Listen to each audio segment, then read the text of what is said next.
있지 않다 하는 제목의 말씀을 드리겠습니다. 지난주하고 이어서 복음이 교리로 이해되는 것과 생명으로 이해되는 것 사이의 차이를 오늘도 좀 더 명확하게 했으면 좋겠습니다. 왜냐하면 여러분이 예수를 믿으면서 쉽게 예수 믿는 복음이 실제로 내 삶을 바꾸지 못한다고 생각하는 분들이 많습니다. 근대 회의주의자인 데이비드 휴움이라는 사람은 기독교는 믿을 수도 없지만 절대로 믿어서도 안 된다, 그렇게 주장을 했고, 또 무신론적인 실존주의자인 니체는 신은 죽었다 하는 아주 대담한 고발을 했죠. 그리고 칼 막스는 기독교는 인민의 아편이고 민중의 아편이라고 비판을 했습니다. 그리고 어거스트 꽁트는 인류의 역사 과정을 세 수로 나눴는데, 하나는 신화의 단계, 또 하나는 철학의 단계, 하나는 과학의 단계.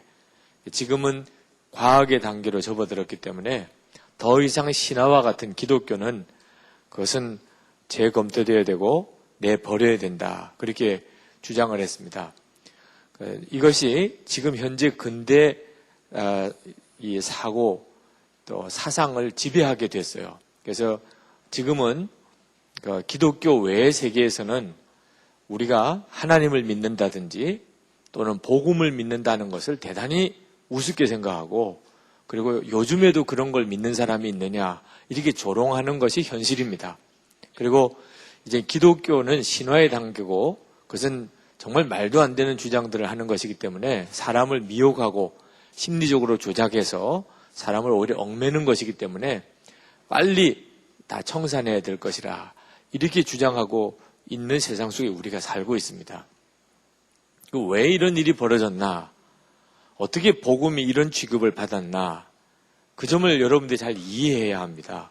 그래서 똑똑한 사람이 저 사람 같으면 무슨 말을 하든지 다 믿을 수 있을 것 같은데, 그 사람이 기독교는 아무것도 아닌 것처럼 이렇게 이야기를 하는 걸 보고 괜히 마음이 흔들리고, 그리고 실제로 교회 생활하면서 보니까 세상보다도 뭐 별로 나은 게 없어 보이고, 그리고 똑똑하지도 않고, 오히려 세상에 나가면 더 재밌고 똑똑한 사람이 더 많고 잘난 사람도 더 많고, 그래서 이 기독교와 복음은 이거 완전히 가짜인가 보다, 이렇게 생각하는 경향이 뚜렷이 많아집니다. 그래서 고등학교까지 졸업할 때까지만 해도 그냥 학교 공부에 완전히 매이다 보니까 오히려 마음과 생각이 순수해져 있는데, 또 대학을 들어가야 되니까 막 열심히 기도도 하고, 그러다가 막상 대학에 들어가서 이것저것 다 듣다 보면 기독교 복음은 세상 없이 가장 엉터리 같고 또 정말 미신적인 것 같고, 이렇게 생각이 되는 경향이 있습니다. 왜 이런 취급을 받나 말입니다. 복음을 정확하게 이해를 못했기 때문에 그래요.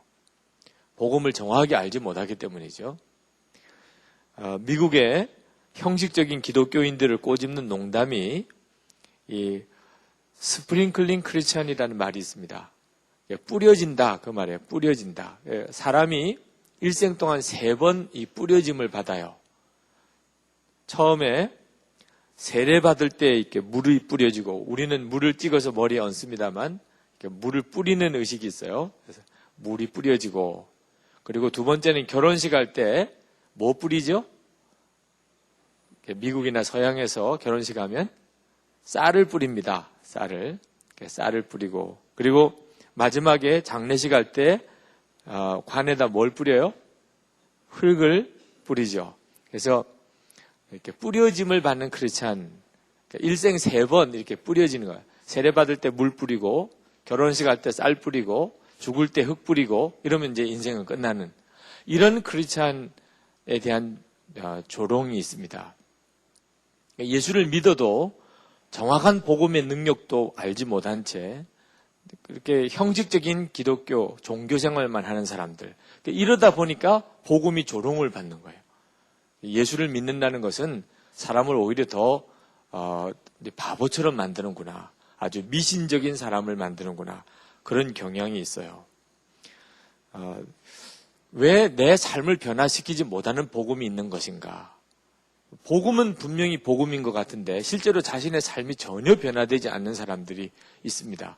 신앙생활을 아주 열심히 안 하는 사람들은 그건 할 수가 없고, 공부도 열심히 안 하는 사람은 공부를 못하는 거 어쩔 수가 없듯이, 또 직장생활도 열심히 안 하면 어쩔 수 없이 그냥 쫓겨나듯이, 예수를 믿는 신앙생활도 열심히 안 하는 사람들은 어떻게 할 수가 없죠.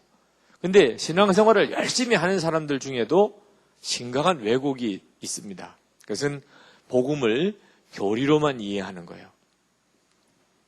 여러분이 이 점에 대해서 아주 분명하게 알았으면 좋겠습니다. 저는 여러분들 때 이 문제에 대해서 아주 예민해질 수 있기 때문에 정확한 분별만 하면 여러분이 기독교 신앙을 단순히 그저 복음이라는 교리에 매이지 않고 아주 생명의 종교를 경험하고, 또 이건 하나님의 계획이고요, 여러분이 그렇게 잘할 수 있게 되기를 원합니다. 아주 성경 교사라고 자부하는 어느 평신도가 있었는데, 그분은 자기가 성경을 굉장히 잘 알고 있고 잘 가르친다고 생각하는 그런 분이었어요. 그분이 말씀을 이렇게 가르치는 것을 보면 그분은 항상 주장하는 중요한 교리가 있습니다. 그것이 뭐냐면 위치적인 진리, 그런 용어를 그분이 써요. 이 위치적인 진리라는 것을 깨달은 다음에 자기 인생의 변화를 받았다는 겁니다. 놀라운 은혜 생활을 한다는 거예요. 자기는 너무너무 충만하게 산다는 겁니다. 근데 그가 말하는 이 위치적인 진리라고 하는 게 뭐냐면, 자기가 예수 그리스도의 복음으로 신분의 변화가 왔다는 겁니다. 자기가. 예수 그리스도의 복음을 자기가 정말 마음으로 받아들이게 되면서부터 자기는 그전에는 마귀의 자식에서 하나님의 자녀가 됐고, 지옥에 갈 운명에서 천국에 갈 운명으로 바뀌었다는 겁니다. 그것은 예수님이 자기를 위해서 십자가에 죽으신 것과 그리고 부활하셨다는 것을 자기가 믿는 순간에 성경에 약속된 그 진리가 자기에게 그대로 이루어졌는데, 이제 자기는 완전히 신분이 바뀌어졌다는 겁니다. 그래서 자기는 하나님의 자녀라, 하나님의 아들이고 하나님의 딸이라. 그래서 완전히 자기 신분이 바뀌어졌다. 이것을 자기가 확실히 믿게 되면서부터 자기는 너무너무 자유해졌다고, 그리고 자기는 너무나 충만해졌다는 거죠. 이제는 왕 같은 제사장이고 택함 받은 백성이고 하나님의 소유된 백성이라, 거룩한 나라라. 자기가 이 진리를 깨닫고 항상 감격 속에 살고 있다는 겁니다. 그리고 그걸 그렇게 강조하고 가르쳐요. 여러분도 십자가의 복음을 정말 믿기만 하면 당신들의 신분은 그날로 확 바뀌어버린다는, 당신이 진짜 믿으면 당신이 이제부터 하나님의 자녀, 하나님의 아들이고 하나님의 딸이라는, 이제는 진짜 걱정할 것도 아무것도 없다. 근데 문제는 그분의 삶이 문제인데, 그분이 그렇게 확신이 있다고 그러고 또 자기는 이제는 하나님의 사랑하는 아들이 됐다고 그러고 자기 신분이 완전히 바뀌었다고 주장을 하고 그렇게 자기는 기쁘다고 하면서 실제로 그의 삶이 아름답지 못했어요. 그는 여전히 술을 끊지 못하고 살고, 그리고 담배도 끊지 못하고 살고, 굉장히 혈기가 많은 사람이고, 가정생활도 원만하지 못하고, 무엇보다도 교회에서 성도들 사이에 관계가 굉장히 안 좋아요. 사람들이 그 사람과 같이 일하기를 싫어해요. 굉장히 독선적이고 성격이 강하고 자기 주장이 강하고, 그래서 교회 안에서도 끊임없이 자기를 좀 성경을 가르치는 역할을 달라. 목사님, 왜 저에게 성경을 가르치는 역할을 주지 않습니까? 다 어떻게 목사님, 전도사님만 다 성경을 가르치고 설교하려고 그러십니까? 내가 이 복음에 대해서 알고 있는 게 이게 너무 놀라운데 나도 좀 가르치게 해달라고 끊임없이 요구를 하시는 분이에요. 자, 이분의 문제가 뭐지요? 그분이 가지고 있는 문제는 복음을 교리로만 이해하고 있다는 겁니다. 그분이 말하는 복음이 겉으로는 굉장히 완벽해 보여요. 예수님을 구주로 영접하고 십자가 이 보혈에 대해서 분명하게 내가 믿으면 자기는 완전히 신분이 바뀌었다는, 그래서 그것을 자기는 확신한다는, 이제부터는 자기는 하나님이 언제나 자기를 사랑하시고 지키시고, 그리고 자기는 하나님의 사랑하는 아들이고, 이제는 자기는 더 이상 마귀에 대해서 걱정하지 않고 마귀가 자기를 어떻게 할 수가 없는 사람이 되었다고 확신한다는. 근데 문제는 이것이 지적인 동의로만 끝나고 있다는 거예요. 지적으로만 그렇게 동의하고 있는 겁니다. 확실히 믿는다고 하는 이 믿음이 머리로만 가지는 확신이라는 거예요. 그는 신분의 변화가 왔다는 것만 즐기고 있어요.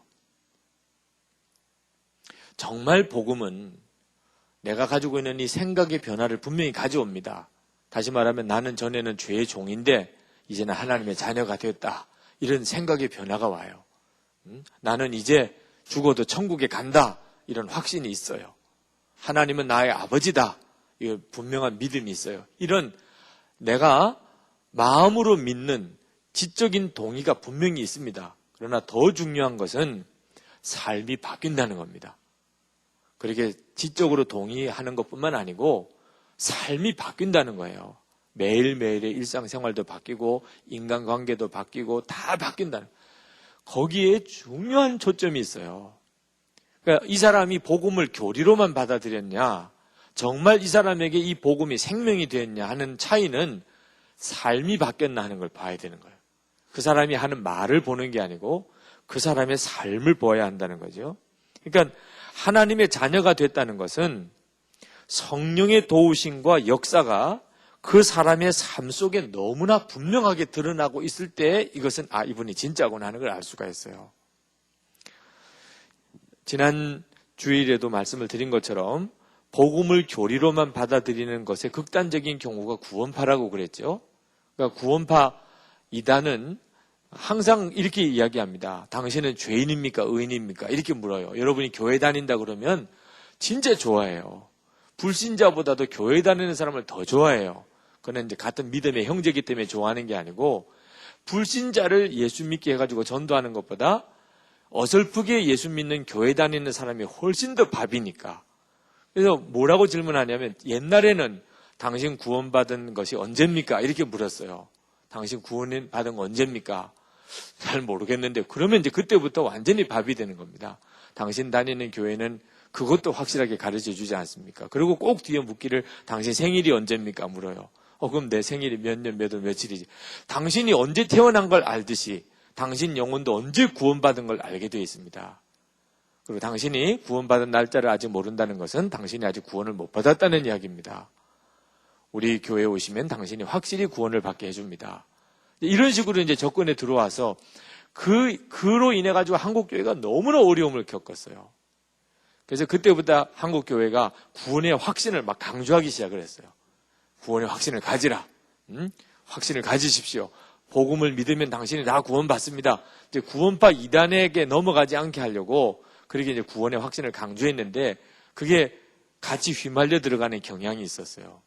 그러니까 구원의 확신만 머릿속으로만 가지면 그걸로 끝난 줄로 이렇게 가는 경향이 있었어요. 요즘에는 구원파 이단이 당신이 죄인입니까? 의인입니까? 이렇게 묻는다 그래요. 그럼 여러분 뭐라고 대답을 하겠어요? 당신은 죄인입니까? 의인입니까? 이제 본래 정답은 용서받은 죄인입니다. 이게 이제 정답이에요. 내가 죄인이지만 용서를 받았습니다. 용서받은 죄인입니다. 그리고 하나님이 나를 의인이라고 인정을 해 주십니다. 이게 정답인데 하여튼 죄인이라는 말이 조금이라도 나오면 그때부터 이제 막 거품을 물기 시작하는 거예요. 아직도 죄인이라고 생각하고 있습니까? 당신이 다니는 교회는 복음을 제대로 가르치지 않는군요. 이러면서 복음은 당신을 의인이라고 믿게 합니다. 당신은 정말 예수를 믿었다면 당신은 이제부터 의인입니다. 그래도 내가 죄를 짓고 있는데 상관없습니다. 당신이 믿은 복음은 당신의 미래의 죄까지 앞으로 10년 뒤에 지을 죄까지 다 용서를 했습니다. 그것이 복음입니다. 그러니까 당신이 지금 죄를 지어도 상관없고 당신은 무조건 의인입니다. 그것은 당신이 믿기만 하고 입으로 시인만 하면 됩니다. 당신은 죄인이라고 말하는 순간에 아직도 복음을 받아들인 게 아닙니다. 당신이 내가 말할 수 없는 죄를 지어도 나는 의인입니다. 그러는 순간에 당신은 정말 복음을 받아들인 사람입니다. 그러니까 이 구원파 이단의 핵심은 교리를 지적으로만 계속 강조하는 거예요. 그냥 계속 지적으로만 동의하라. 입으로만 시인하라. 그럼 무조건 다 끝난 거다. 그 다음에는 죄를 짓든지 안 짓든지 아무 상관없다. 복음은 삶의 변화를 분명히 가져옵니다. 죄를 짓든지 안 짓든지 아무 상관없다. 이건 진짜 무서운 이단인 거예요. 당신이 예수를 믿고 복음을 받아들였으면 당신이 죄를 짓든지 아무 상관이 없다. 마귀가 무섭게 복음을 뒤틀어 왜곡시킨 거예요. 그래서 구원파 이단이 오대양 사건도 일으키고 엄청난 사회적인 물의를 일으키는 사건을 일으키는 이유가 죄책감 자체가 없거나 아예 없애려고 하는 거예요. 죄를 지어도 상관없어. 죄를 지어도 회개하지도 마. 그건 믿음이 없는 거야. 예수님이 이미 다 용서해 주셨는데 뭘 또 당신이 용서해달라 그래. 복음을 머리로만 자꾸 받아들이는 사람은 극단적으로 이렇게 가버리는 거예요. 그래서 나는 의인이야. 나는 복음을 믿어. 나는 십자가의 복음을 믿어. 나는 죄를 지어도 나는 상관없어. 나는 의인이야. 이렇게 가면 된다. 성경은 절대로 그렇게 이야기를 하질 않아요. 오늘 여러분이 성경을 읽었잖아요. 여러분 자신을 죄에게 드리지 마라. 어떻게 우리가 더 죄를 지을 수가 있느냐 하고 성경은 계속해서 우리에게 말씀하고 있어요. 13절에 보면 여러분은 여러분의 지체를 죄에 내맡겨서 불의의 연장이 되게 하지 마십시오. 그렇게 말씀하고 14절에 보면 죄가 여러분을 다스릴 수 없을 것입니다. 그죠? 15절에 은혜 아래 있다고 해서 마음 놓고 죄를 짓자고 하는 말입니까? 그럴 수 없습니다. 복음은 더 이상 죄를 지을 수 없다고 말을 하지 이제는 죄를 지어도 괜찮다고 말을 하지 않아요. 여러분이 죄를 지어도 하나님의 자녀가 되는 데는 문제가 없습니다. 그 점에 대해서는 복음을 분명히 믿는 의지적으로 여러분이 복음에 대해서 결단하는 것은 중요해요. 나는 이렇게 지금 엉망으로 살지만 나는 하나님의 자녀인 것은 분명해. 그 점에 대해서는 중요해요. 그러나 내가 하나님의 자녀라고 하는 것을 그거 하나만 가지고 모든 것은 이제 다 됐다. 그렇지는 않아요. 고아가 새 가정에 입양이 되면 무엇보다도 먼저 신분이 바뀌었음을 확신하고 받아들여야 하는 거죠. 그렇죠? 나는 이제 이 아무개의 아들이다. 그렇죠? 입양이 됐으면 그것부터 먼저 바뀌어야 하는 게 맞지요? 그래서 그런 점에 있어서는 복음으로 구원을 받을 때 이 일이 다 이루어졌고 여기에 교리가 필요합니다. 복음이라고 하는 교리가 필요해요. 예수님의 십자가의 죽으심으로 내 죄가 사함받았다. 그걸 내가 믿음으로 받아들이는 거. 이거 필요해요. 그리고 내가 예수님을 믿기 때문에 나는 이제 하나님의 자녀가 됐다. 이것도 필요해요. 마치 고아가 입양되고 난 다음에 내가 이 집의 자녀다. 이렇게 믿는 게 필요한 것처럼. 그러나 이 입양된 고아가 나는 이 집의 아들이야. 나는 이 집의 딸이야. 그러니까 너무 좋아. 너무 좋아. 그러면서 계속 그러고만 있으면 어떻게 돼요? 양아버지가 오라고 그래가지고 종아리 걷어 이렇게 하는 거죠. 네. 왜 그렇게 하죠? 이제 이 집의 양아들이 됐으면 그러면 이 집의 문화에 맞춰서 이제 사는 훈련이 필요한 거예요. 그렇죠? 고아 시절처럼 그렇게 막 살도록 내버려 두는 양부모가 기쁨으로 그렇게 하는 부모가 어디 있어요? 그러니까 이 집의 아들이다. 내가 이 집의 딸이다. 이렇게 믿는 건 중요해요. 그러나 이제부터 또 중요한 것은 내가 이 집의 아들과 딸로서 살아가는 내 삶의 변화가 반드시 오게 돼 있고 그게 와야 맞죠. 그냥 단순히 신분만 호적의 이름이 올랐다는 것만 가지고 좋아할 일이 아니죠.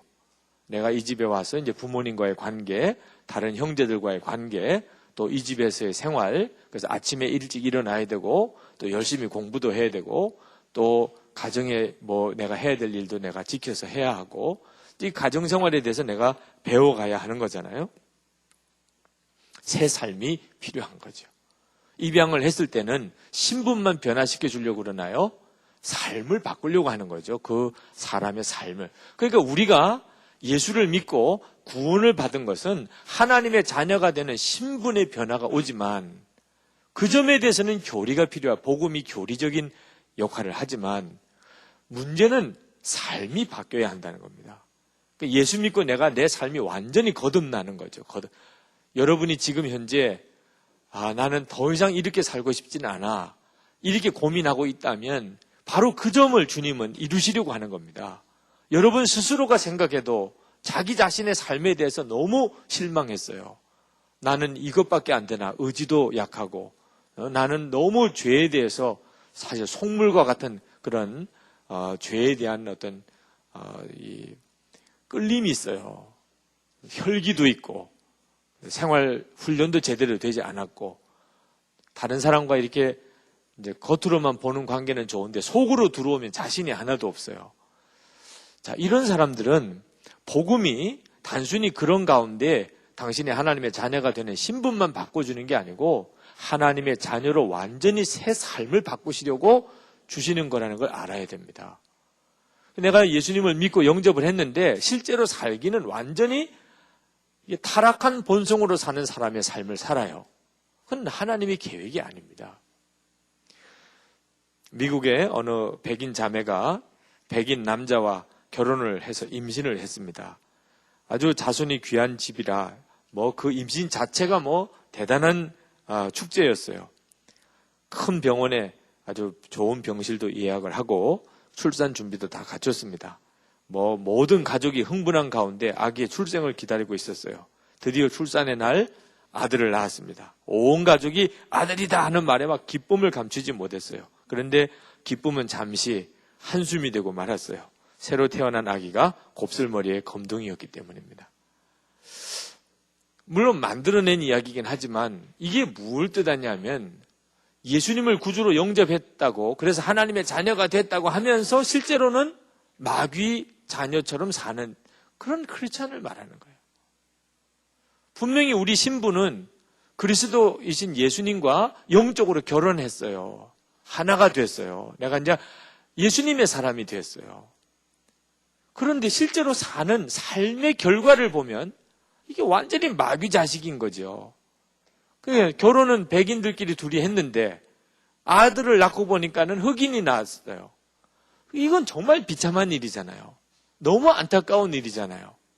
그런데 이것이 영적으로 우리가 그대로 되어 있다는 거예요.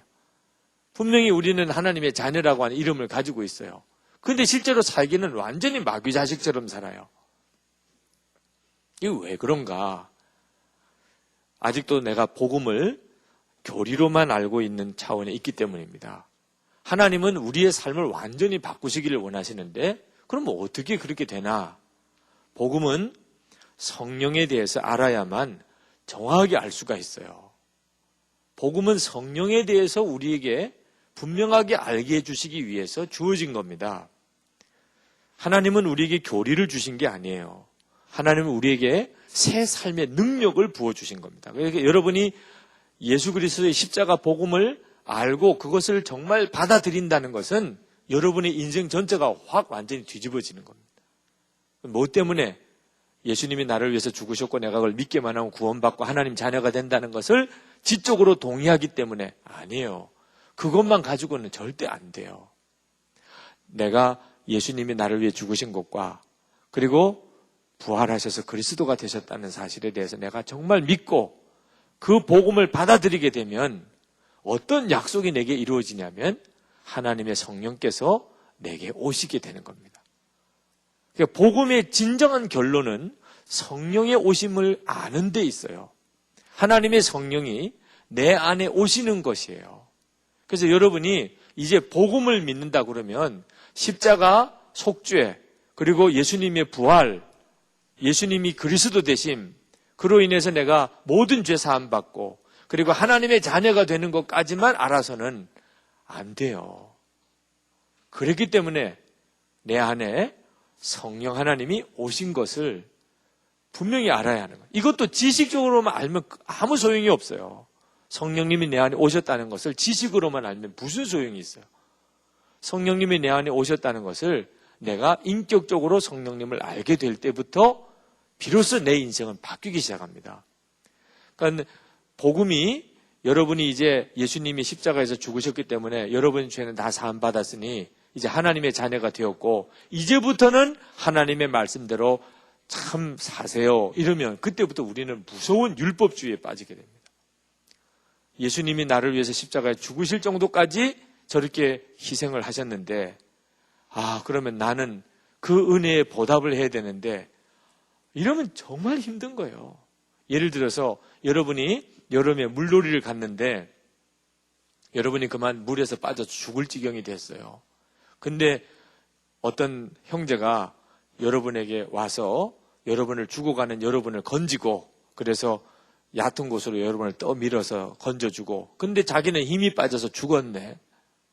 그래서 여러분이 겨우 구사일생으로 살았는데 보니까 여러분 때문에 대신 어떤 형제가 죽었어요.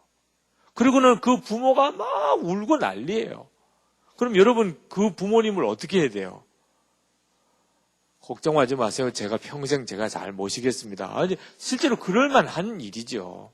여러분이 죽을 뻔했는데 여러분 대신 그 사람이 죽었으니 그 부모님에게 있어서는 외아들인데 어떻게 하자는 거예요.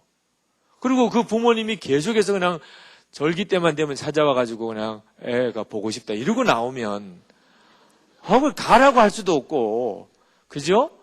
그러면 제가 가지고 있는 건 이게 전부 다인데 그냥 제가 생명 건진 걸로 생각하면 이것도 참 아무것도 아니지만 하여튼 이거라도 가지고 그냥 가서 조금이라도 좀 위안이 되시면 좋겠습니다. 처음에 한두 번은 그렇게 하지만 이게 매년 때만 되면 이렇게 오시면 그 다음에 여러분 어떤 느낌이 들어요? 아마 정말 지긋지긋하죠. 차라리 그때 죽었으면 차라리 나을 뻔하다. 이런 생각이 들 수도 있잖아요. 근데 꼭 예수를 이렇게 믿는 사람들이 있단 말입니다. 예수님이 나를 위해서 죽으셨대. 그러니까 처음에는 너무 감격스러워요. 내가 영원히 죽을 걸 예수님이 대신 죽으시고 내가 이제는 하나님 자녀가 됐다는 거예요. 감격스럽죠. 너무 감사하죠. 그런데 이게 또 시시때때로는 찾아와서 난 널 위해서 생명 줬는데 넌 날 뭘 주느냐 이러니 이것도 한두 번이지 그냥 평생 어떻게 이렇게 삽니까? 그죠? 이렇게 신앙생활 한 사람들은 많은 거예요. 이건 십자가를 완전히 교리로만 받아들이고 있는 사람입니다. 그러니까 나도 이제 주님을 위해서 뭔가를 해야 되는데 나도 희생을 해야 되는데 주님은 나를 위해서 그냥 생명도 주셨다는데 나도 혹시 또 주님이 생명도 바치라고 그러면 나는 순교할 수 있을까 이런 걱정을 혼자서 하고 그리고 주님을 위해서 헌신할 뻔 일어나라 그러면 그렇게 또 겁이 나고 이런 신앙생활을 주님이 원하시는 걸까? 그렇지 않다는 겁니다. 주님은 우리를 위해서 엄청난 은혜를 베풀고 난 다음에 평생 그걸 하나하나 있고 꽃감 빼먹듯이 빼먹는 주님이 아닙니다. 여러분이 이제 주님 앞에 완전히 발목 묶여가지고 그래가지고 평생 주님을 위해서 빚장이한테 빚 갚듯이 이렇게 살아가도록 주님이 그렇게 묶으신 게 아니에요. 이번 제주도 단기 선교도 여러분이 안 가면 무슨 벌 받을까봐 계속 부담스럽게 저렇게 붙여놓고 저렇게 빛을 발하고 나를 오라 그러고 만약에 안 가면 진짜 배신자 같고 그죠? 너는 은혜도 모르냐? 나는 너를 위해서 십자가에 죽었는데 그 10몇만 원이 그렇게 아까우냐? 이렇게 꿈속에도 막 나타나서 부르고 이렇게 생각하는 게 아니잖아요. 그죠? 복음의 진짜 핵심은 단순히 우리 주님이 나를 위해서 대신 죽으셨다는 것을 말하고 그다음부터 너희들이 알아서 열심히 하면 잘 살아주기 바란다. 이렇게 하는 게 아니에요. 그건 불가능한 일이에요. 우리는 우리 스스로의 힘으로 하나님 기뻐하는 뜻대로 예수님이 나를 위해 죽으신 것에 대한 보답으로 뭘 이렇게 살 수 있다면 죽지도 않으셨어요. 왜 복잡하게 죽으셨다가 다시 우리에게 그렇게 부담을 주어서 살게 하십니까? 애초에 그냥 처음부터 좋은 말로 그렇게 살으라 그러면 되지. 우리가 그렇게 살 수 있다면 노력해서 하면 살 수 있다면 그냥 처음부터 그렇게 하시지. 못 사는 거예요, 우리가. 주님이 기뻐하는 뜻대로 하나님이 원하는 수준대로 우리가 살 수 있는 존재가 못 돼요. 그런데 그런 우리가 뭘 했나요? 예수님이 그냥 2000년 전에 당신이 죽으시고 우리는 태어나기도 전에 다 이미 십자가는 끝났어요. 근데 어느 순간에 계속 옆에서 사형리를 아십니까? 그래가지고 모르는데요. 이랬다가 그냥 붙들려가지고 듣고 영접하라고 그래서 영접했더니 그때부터 이제 코가 껴가지고 예수님이 나를 위해서 죽으셨다는데 그걸 차라리 안 들었으면 부담이 없었겠는데 듣고 나니까 진짜 부담되는 거잖아요. 그래서 평생 지금 이렇게 이 모양으로 이렇게 끌려와서 제주도 단기 선교도 가야 되고 이렇게 사는 건 아니잖아요.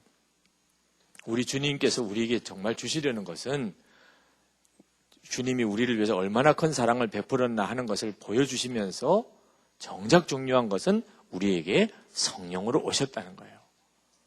그것은 우리 힘으로는 주님 뜻대로 살 수가 없는 존재이기 때문에 우리를 주님의 기뻐하는 뜻대로 살게 만들어 주시기 위해서 성령으로 오셨다는 걸 말합니다.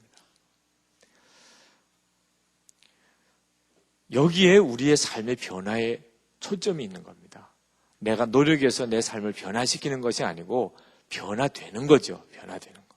그 변화되는 것의 핵심이 뭔가 하면 마음입니다. 마음. 내 마음의 변화가 일어나는 거예요. 성령님이 오셨다는 거. 그래서 그 성령의 능력으로 내가 변화된다는 거는 뭐 어떻게 하는 건가? 성령께서 뭐 진짜 한번 능력으로 역사해 주시면 너무 좋겠다. 너무 좋겠다. 그러나 진짜 내가 원하는 바예요. 내가 죄도 더 끊어지도록 성령님께서 좀 역사해 주시고 내가 해야 될 것들은 할 수 있도록 힘을 주시면 정말 좋겠지요. 근데 그 성령의 역사가 뭘 어떻게 나타난다는 건지 정확하게 알 필요가 있어요. 여러분 안에 오신 성령의 역사의 핵심은 여러분의 마음이 바뀐다는 거예요. 마음이 바뀌는 것이 모든 게 바뀌는 겁니다. 마음이 바뀌는. 여러분 가지고 있는 성경책에 에스겔 36장 26절 있으면 한번 개역 성경이라도 한번 찾아보세요. 에스겔 36장 26절. 에스겔서 36장 26절을 한번 찾아보십시오.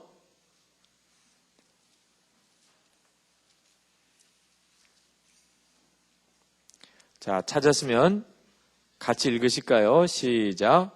또 새 영을 너희 속에 두고 새 마음을 너희에게 주되 너희 육신에서 굳은 마음을 제하고 부드러운 마음을 줄 것이며 또 내 신을 너희 속에 두어 너희로 내 율례를 행하게 하리니 너희가 내 규례를 지켜 행할지라. 아멘. 하나님이 우리에게 성령을 부으시는 계획이 에스겔 선지자를 통해서 이미 쫙 예언이 되어 있어요. 그러니까 하나님이 우리에게 성령을 부으시는 것은 먼저 십자가 속죄의 복음으로 우리 죄가 사함을 받는 게 필요해요. 그래야 성령님이 오실 수 있습니다. 성령님은 죄와 같이 있을 수가 없어서 우리에게서 떠나신 거거든요. 그러니까 예수님이 십자가에서 우리 옛사람과 함께 십자가에 죽으셔서 우리의 죄를 사하셨어요. 그래서 우리가 죄 씻음을 받았습니다. 그 죄 씻음을 받은 것은 성령님이 오시기 위한 준비입니다. 성령님이 오실 수가 있게 된 거예요. 그래서 이제 우리에게 성령님이 오신 거예요. 실제로 십자가가 아니라면 성령님이 우리 속에 오실 수가 없어요. 내가 예수님은 나의 주님 이렇게 고백이 되니까 성령님으로 주님이 내게 오실 수가 있었던 겁니다. 그러니까 성령님이 내게 오신 이유는 마음을 바꾸기 위함입니다. 내 속에 있는 마음이. 새 마음으로 오신 거예요, 성령님은.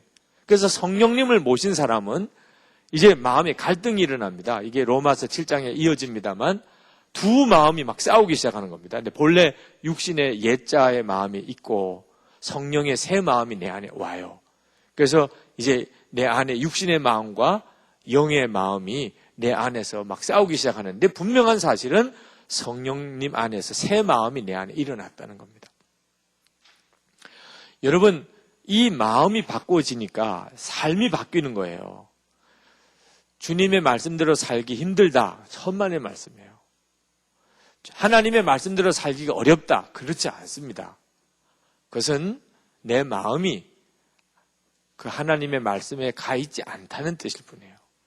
우리 엄재원 목사님 성지순례를 떠나는데 계획을 보니까 진짜 아찔하더라고.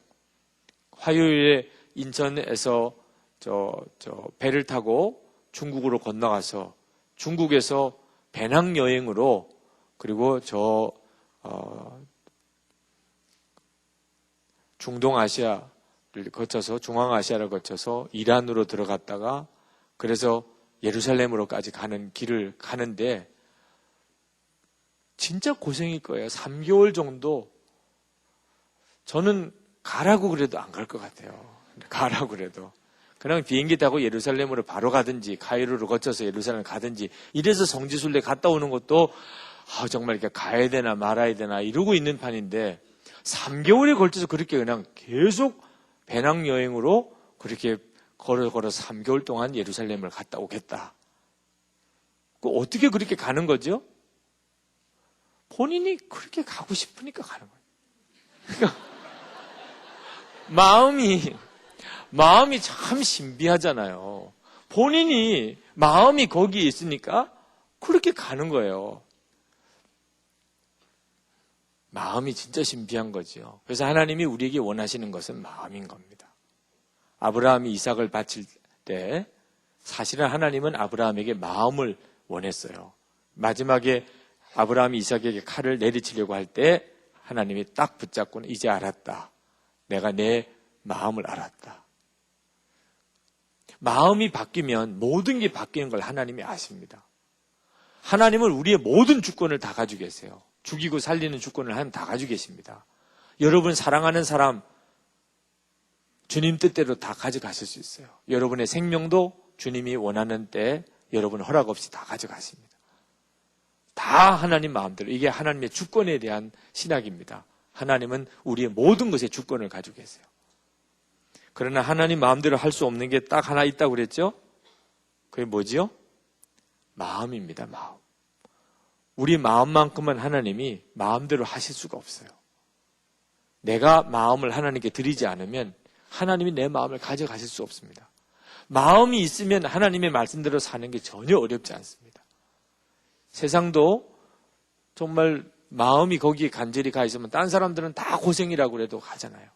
여러분 어느 형제랑 결혼을 할 때 정말 ματ아들인 데다가 그죠? 그것도 홀로 어머니를 모시고 있어요. 그리고 또 저 경상도 집안에 아주 뭐 우상 숭배는 지독하게 하는 제사는 또 엄청 섬기는 그런 종손의 또 맏아들이에요. 그런데도 시집을 가겠다는 사람은 왜 그렇죠? 네, 그 결혼할 그 사람이 좋아가지고 그렇게 하는 거죠. 그 누가 말려요 그걸? 고생도 난 선교사라는 뜻으로 간다니 이렇게 나오는데 누가 말려요 그걸? 마음이 확 바뀌면 못 말리는 겁니다. 다 고생스러운 길도. 하나님께서 그걸 정확하게 알지요. 결국은 모든 게 다 우리 안에 있는 그 마음의 동기에 있는 겁니다. 그래서 성령을 우리에게 주신 거예요. 성령님이 오셔서 내 마음에 변화가 일어납니다. 오늘 여러분들이 확인하실 것은 여러분 안에 정말 성령 안에 마음의 변화가 일어나고 있는지. 이것이 아직은 작은 사람이 있고 큰 사람이 있어요. 여러분 안에 성령님의 역사에 대해서 여러분이 정확하게 눈뜨지 못하면 성령님의 역사는 여러분의 마음의 한쪽 기둥이에 그냥 있습니다. 실제로는 여러분의 육신의 마음으로 살고 있죠. 그러나 성령님이 여러분 안에 오신 것은 분명해요. 17절에 보세요. 오늘 말씀에 그러나 하나님께 감사하는 것은 여러분이 전에는 죄의 종이었으나 이제 여러분은 전에 받은 교훈의 본에 마음으로부터 순종함으로써 죄에서 해방을 받아 의의 종이 된 것입니다. 그러니까 여러분 예수를 믿고 복음이 우리 안에 역사하는 것의 진짜 마지막의 결론은 내 마음의 변화가 일어나는 거예요. 내 마음에. 마음으로부터 하나님의 말씀대로 하고자 하는 생각이 일어나는 것. 여기에 진짜 복음의 능력이 있는 겁니다. 여러분이 예수님의 십자가의 복음을 정말 믿었다면 반드시 여러분 마음에 변화가 일어나게 돼 있어요. 그러니까 마음이 바뀌기 시작하니까 삶이 다 바뀌는 겁니다. 성령님께서 여러분의 마음을 통해서 역사하시는 거예요. 시편 84편 5절부터 7절 말씀에 보면 주께 힘을 얻고 그 마음에 시온의 대로가 있는 자는 복이 있다 하는 말이 나옵니다. 그러니까 마음에 시온의 대로가 있는 자가 복이 있다고 말해요. 시온의 대로라는 말이 나오는데 이 시온의 대로는 어떤 뜻이냐면 하나님의 나라, 천국에까지 이르는 큰 길이 있다는 거예요. 지금 여러분의 마음에 천국으로 가는, 하나님의 나라로 가는 큰 길이 있습니까? 그런 사람은 복이 있다는 겁니다. 근데 예수님께서 마태복음 7장에서 어떤 식으로 말씀하셨냐면 좁은 문으로 들어가라. 멸망으로 인도하는 문은 크고 그 길이 넓어서 그리로 들어가는 자가 많고 생명으로 인도하는 문은 좁고 길이 협착하여 찾는 이가 적음이니라 그랬어요. 이 말은 천국으로 가는 그 길은 사실 세상적인 기준으로 보면 굉장히 길이 좁고 어려워 보인다는 겁니다. 그래서 누구도 그 길로 가기 싫어한다는 거예요. 그러나 멸망으로 가는 길은 굉장히 길이 넓다는 거예요. 근데 시온으로 가는 이 문이 내 마음속에는 세상적인 기준으로는 좁은데 내 마음속에는 너무 넓어. 그러니까 그 길로 막 가고 싶은 거야, 내 마음이.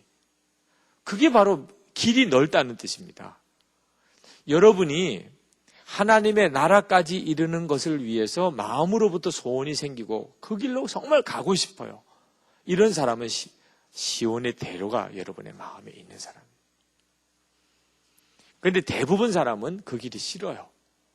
좁아요. 나는 그 길로 안 가고 싶어요. 내 마음의 시온의 대로가 아주 작은 사람입니다. 이것은 성령의 역사를 그대로 말해주는 거예요.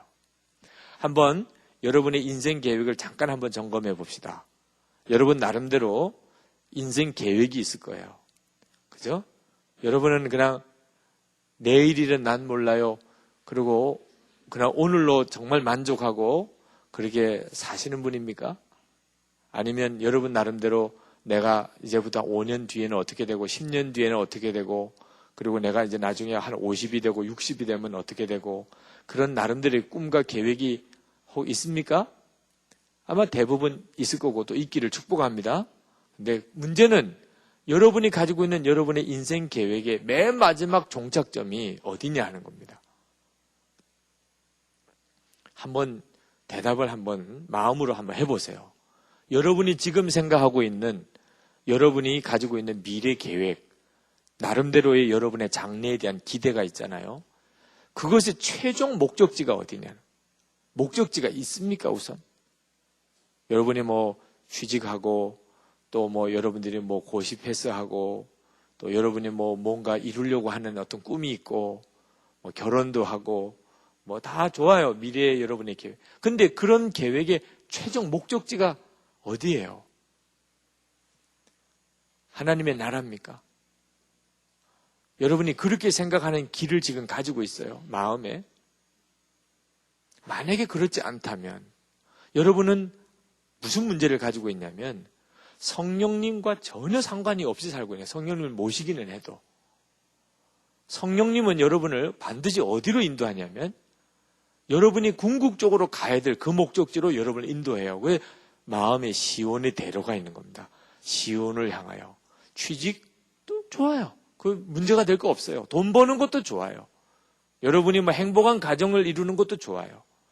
그 자체가 여러분이 어떤 정죄감을 가질 필요가 없어요. 문제는 그것이 내가 시온으로 가는 내 인생대로 과정에 있는 것이면 문제가 될 게 없어요. 성령님께서 여러분을 시온의 대로로 이끌어 가기 위해서 여러분에게 중간중간에 어떤 목표를 두시는 것은 전혀 문제가 될 게 아닙니다. 그런데 어처구니 없게도 내가 뭐 좋은 직장도 가져야 되겠고 결혼도 잘하고 싶고 내가 뭔가 또 이루고 싶고 돈도 벌고 싶고 뭐 다 있는데 궁극적인 내 목적지가 나는 하나님의 나라라는 생각을 별로 안 해봤어요. 그럼 여러분은 지금 심각한 위기 가운데 있는 겁니다. 한참 열심히 가다가 내가 여기 왜 왔지? 이렇게. 근데 나이는 벌써 다 늙었어요. 벌써 이제 40이 넘어가고 40이 넘어간 분은 죄송해요. 네, 40이 넘어가고 50이 넘어가고 그때쯤 와서 내가 여기 왜 왔지? 이건 진짜 비참한 거죠. 여러분 안에 오신 성령님은 어떤 분이냐? 시온의 대로입니다. 시온으로 가는 그 길을 향하여 그것이 여러분에게 마음에 사모하고 간절함이 되게 그 시온의 대로가 있는 자가 결국은 시온에 다다른다고 나와요. 마음에 시온의 대로가 없는 자는 결국은 시온에 못 갑니다. 엉뚱한 길을 갔기 때문이죠. 성령님이 그 일을 하세요. 오늘 이 시간에 저는 무슨 역할을 했냐면 여러분 안에 계시는 성령님께서 여러분에게 역사하실 수 있도록 말씀으로 여러분을 섬긴 것뿐입니다. 이제는 성령님이 하세요. 오늘 여러분이 그 사실을 정확하게 믿으세요. 여러분이 들은 복음은 교리가 아닙니다. 성령님이 역사하실 수 있는 문을 열어놓은 거예요. 이제 여러분은 놀라운 사람입니다. 여러분 자신으로서는 그렇지 않아도 여러분이 성령님을 모시고 있다는 것 자체가 여러분의 인생에 이보다도 더 놀라운 일이 없어요. 그분이 여러분의 인생을 만들어 가실 수 있도록 여러분이 반응해 드리면 이제부터는 주님이 쓰시는 사람의 인생을 살게 됩니다. 여러분이 주인 노릇하지 말라는 뜻이 거기 있는 거예요. 나는 예수님과 함께 죽었습니다. 그렇게 고백하라는 뜻이 거기에 있는 거예요. 왜? 여러분에게 성령님이 오셨기 때문입니다. 놀라운 분이 여러분에게 오셨어요. 그분은 하나님이십니다. 그분은 여러분의 인생 전체를 놀랍게 쓰실 수 있는 분이에요. 못하신 이유는 단 여러분이 주인 노릇하고 있기 때문에. 성령님은 여러분을 임의로 여러분을 꺾고 당신이 주인 노릇하지 않으십니다. 성령님은 여러분이 스스로 마음을 들여서 성령님에게 주인 자리를 내어드릴 때만 주인으로 역사하시는 거예요. 그래서 끊임없이 나는 죽고 예수님이 내 생명이십니다 하고 고백이 그래서 필요한 거예요. 여러분이 모든 삶 속에 그 고백으로 나가보세요. 우리가 할 수 있는 것은 주님 저는 죽었습니다. 제 삶의 주인이 아닙니다. 예수님이 제 안에 계시고 제 생명이고 주님이십니다. 그렇게 고백하는 것밖에 없어요. 우리가 하는 일은 모든 순간에 해보세요. 가정에서도 공부할 때도 직장생활에서도 진로를 위해서도 여러분이 위기에 부딪히고 혼란스러우면 항상 그렇게 나가세요. 그러면 여러분이 여러분 안에 계시는 성령의 역사를 경험하게 됩니다. 그래서 복음이 생명이구나 하는 걸 알게 돼요. 복음이 교리가 아니에요. 복음은 복음대로 있고 노력은 내가 해야 되고 이게 아닙니다. 복음은 성령으로 내가 이끌림을 받는 거예요. 성령님이 내 삶에 간섭에 들어오기 시작하는 겁니다. 성령님이 나를 통해 일하는 것이에요. 그때부터 내가 이 복음은 진짜구나 하는 걸 알게 되고 그런 우리들이 많아져야 세상은 복음을 무시하지 않게 됩니다. 예수 믿는 사람, 저들은 정말 놀라운 사람이구나. 이렇게 돼요. 그래서 민중의 아편이다 이런 말을 안 하게 돼요. 우리 이 시간에 기도합시다.